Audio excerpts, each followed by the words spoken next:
And Sean Coffey, thank you very much for joining me again. It's great to be with you, Liz. It is nice to see you as we head towards the primary.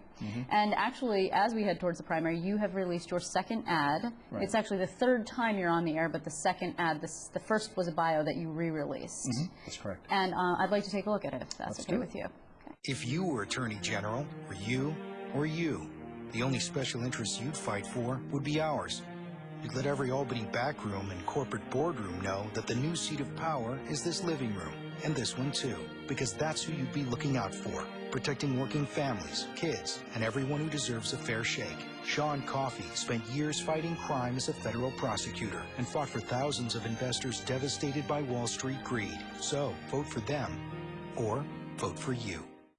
Okay, so that is, first of all, visually very interesting, but you're basically trying to create yourself as a prosecutor for the people.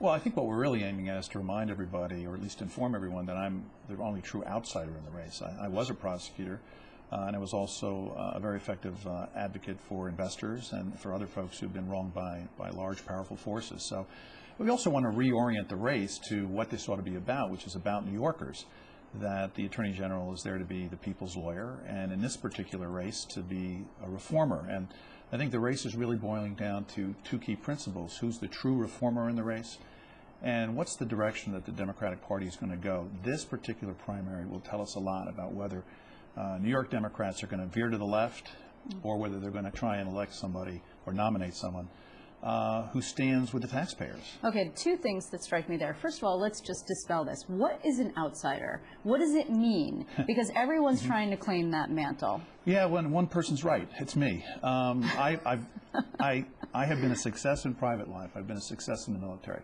But I am not part of the Albany problem. I'm an outsider. I'm a New York citizen until a few months ago, perfectly content to allow what's going on in Albany to go on, but I couldn't stand it any longer. But how is Kathleen Rice part of the Albany problem? She's a Nassau DA. Albany/political establishment problem. I see. This is Kathleen Rice's third political race in 5 years. She hasn't ruled out a race for governor. She's a professional politician. And in the course of this campaign, we've seen her take positions for political expediency. She's aligned herself with the likes of Steve Pidgeon and Vito Lopez for purposes of advancing her political career. So she's an insider.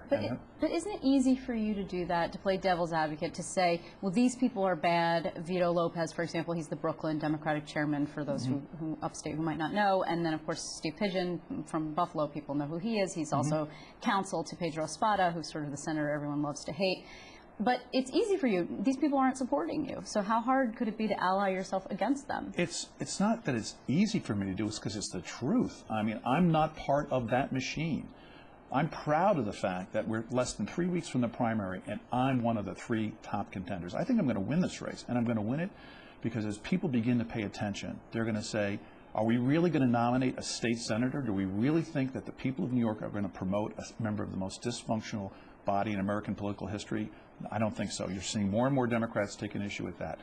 Are we really going to endorse or nominate someone who was a lifelong Republican and for whom issues are emerging every week? Okay, wait, hold on. She was not a lifelong Republican. She was a Republican up until the point that she moved to Pennsylvania, not to defend Kathleen Rice, but then she became an independent. Then right before she ran for DA, she did switch to the Democratic Party. That was just before 2005. I think primary voting Democrats are concerned about her lack of engagement over the years and the fact, I mean, I grew up in Nassau County. I registered as a Democrat.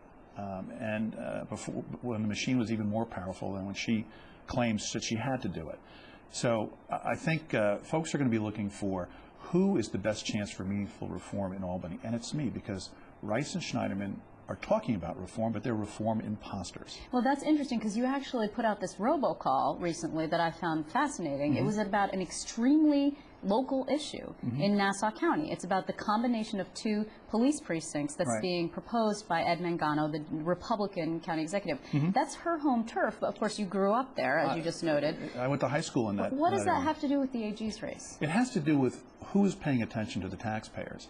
I have been not locked up in a room raising money, making calls and trying to, I certainly raised a lot of money, but I've also contributed a lot of my own money. That's freed me up to go around this state. I've been around the state talking to people, And they're looking for someone who wants to listen to them. That's what this commercial is about. It's about you, the New Yorkers. And so what have I heard? I've heard that folks are so fed up with Albany that they see a link between that and their property taxes. That's why I'm the only Attorney General candidate who has endorsed Andrew Cuomo's call for a 2% property tax Yeah, but cap. that's not an AG issue either. What can you do as Attorney General, assuming that you're elected, to bring down anybody's property taxes? I completely disagree with you that it's not related. It's absolutely related. There is ample opportunity in state government for an independent, motivated Attorney General to cut the cost of government. I want additional tools to do that, but I am independent. I am not ensnared in relationships with Sampson or Silver, as are Schneiderman and Rice. I will be there to be there simply for the New Yorkers and go after waste. Now, having traveled the state and talked to people in families like the one I grew up in, lower middle class, blue collar, union household, these folks are getting killed on property taxes. They're going up year after year, and they need a timeout. And I agree with Andrew Cuomo. Timeout. Let's cut the cost of government and try and figure out what we do about property taxes. I see a link. No one else does, but that's because they're not listening. Okay. To be fair, though, I mean, you have never held elected office, and I understand that you were a private citizen, et cetera. You did quite well in the private legal practice.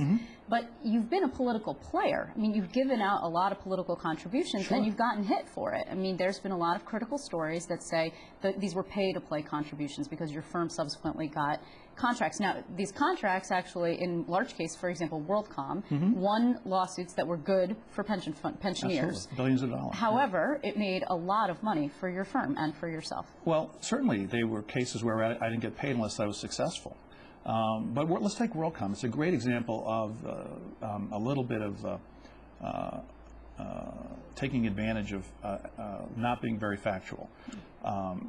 That case, Schneiderman says, I gave money to Alan Hevesy, I got hired. Well, if we look at the facts, I was already the lead lawyer in that case before Hevesy was elected. So then he turns and says, well, McCall, you gave money to McCall to get that case. Well, that's not true.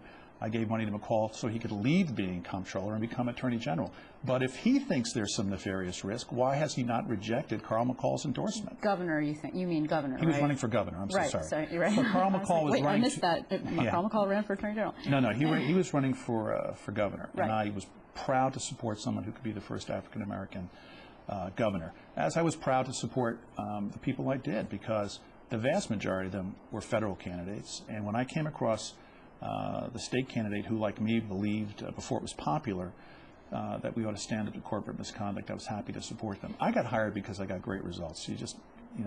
If anyone, I invite the scrutiny. It should be fair, it should be accurate. But you don't believe in any way, shape, or form that these contributions that the firm made, that you made, helped at all to land these contracts? No, we got hired because we were the best lawyers.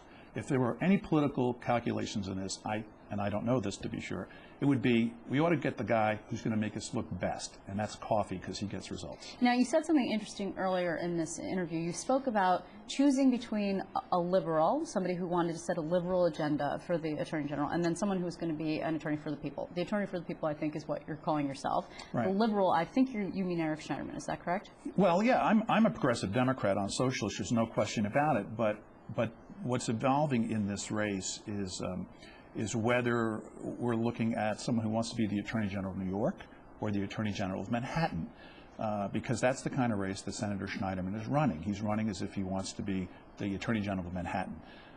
Doesn't come up to state very often. I'm up here every week. I'm pouring resources into the campaign upstate. I'm the only one with upstate offices. I spent some years in Niagara Falls as a kid.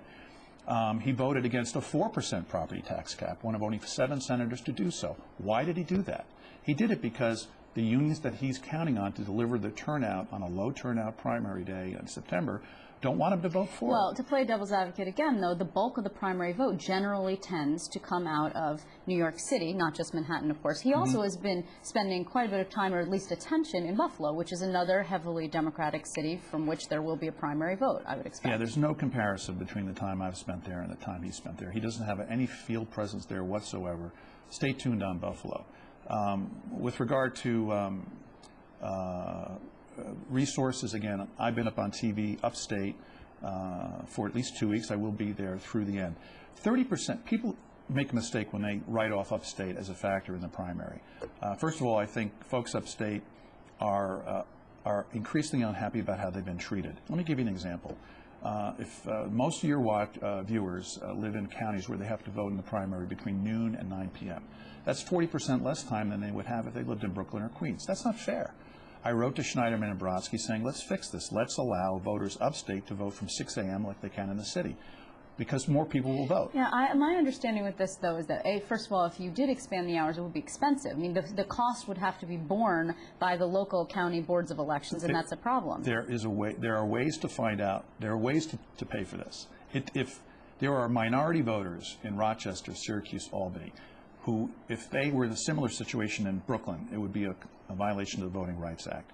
There's a $136 billion budget. We can find room there, or perhaps in the nearly $200 million member items we have in a typical year, to pay for this. Or maybe you cut the hours down state to noon, but to make them even. But that's just an example, because the comeback from Senator Schneiderman was, it's an unfunded mandate. That's just one example of how upstate is being taken advantage of. Also, most of the Senate was listening on property tax. Senator Schneiderman was not. There's a debate next week in Rochester. Senator Schneiderman is passing. So here's what's going to happen. Senator Schneiderman can win the Democratic primary. I concede that. I don't think Rice, I think she's fading fast. But Schneiderman can win it. But what's going to happen is he's going to lose to Dan Donovan. Now, Dan would not normally be a formidable candidate, but this year for Democrats, against this particular candidate, he can win. Why? So you really think that Eric Schneiderman would lose to Dan Donovan, but you think he could win the primary? Yeah, I'm trying to be completely candid with you and the viewers. Does he have a shot at winning the primary? Of course he does, because it probably will be low turnout. He does have significant union support, which in my view is already, the way he's acted, is foreshadowing the lack of independence he would have as AG, given some of the votes he's taken. But 46% of the vote in the general election is going to come from upstate. And what he is saying to upstate with his property tax vote is, I don't care about you. That's what he's saying about not coming to Rochester. He does touch and goes here and there and says but he's not even really trying upstate. I am running to be the Attorney General from Montauk to Niagara Falls. And as Democrats are really beginning to focus on the race now, I'm gaining ground. Let me just ask you quickly, in closing, do you think that the Attorney General's office should be an activist office, should be getting involved in more civil rights cases, should be taking a stand and really having sort of an overall agenda to push forward on ideology? Well, you threw in the last word there that I'll take issue with. I think it should be very activist. I mean, the Attorney General should be the people's lawyer. I'll take second place to no on fighting for civil rights. 23 years ago, I was in housing court representing indigent poor tenants. I was down south fighting the death penalty. I'll put my activist legal credentials against anybody in this race, because I've actually been a lawyer for 23 years. But the number one issue here is getting the machinery of state government working again through reform. You're not going to get that if you promote a state senator who has gotten significant campaign contributions from John Sampson. I mean, you want to talk about pay to play. Look at Rice with Weitz and Luxembourg, hundreds of thousands of dollars from the Speaker's law firm, and Schneiderman with 6 figures in total contributions from members of the Senate caucus. Do you think he's going to be the independent actor we need going forward at this point in our history? I don't think so. Well, we will definitely see. That debate is going to be very interesting, I can already tell. I want to thank you. Oh, can I just do one last thing? You better do it quick. Okay. This is in the press release from Senator Schneiderman in May, announcing with great fanfare a bill for increased disclosure by legislators. And it says here, the public is concerned that there's 2 sets of rules, one for the powerful and another for everyone else. This is obviously before the bump and run. But in it calls for disclosure of the personal financial forms for each legislator, to not redact them any longer. Right. So that's what he does. What would a leader do in that case? A leader would put out his own financial form unredacted. Well, here is Senator Schneiderman's financial disclosure form, and in the last 2 pages, he produced it redacted. So this is typical Albany dodgeball. Here, I'm a great guy because I introduced a great bill. But you know what? I'm going to ignore it. Now, if folks want more of the same like that as their Attorney General, Senator Schneiderman presents a pretty good choice. Last word to you, Mr. Coffey. Thank you very much. Thanks so much. I appreciate it.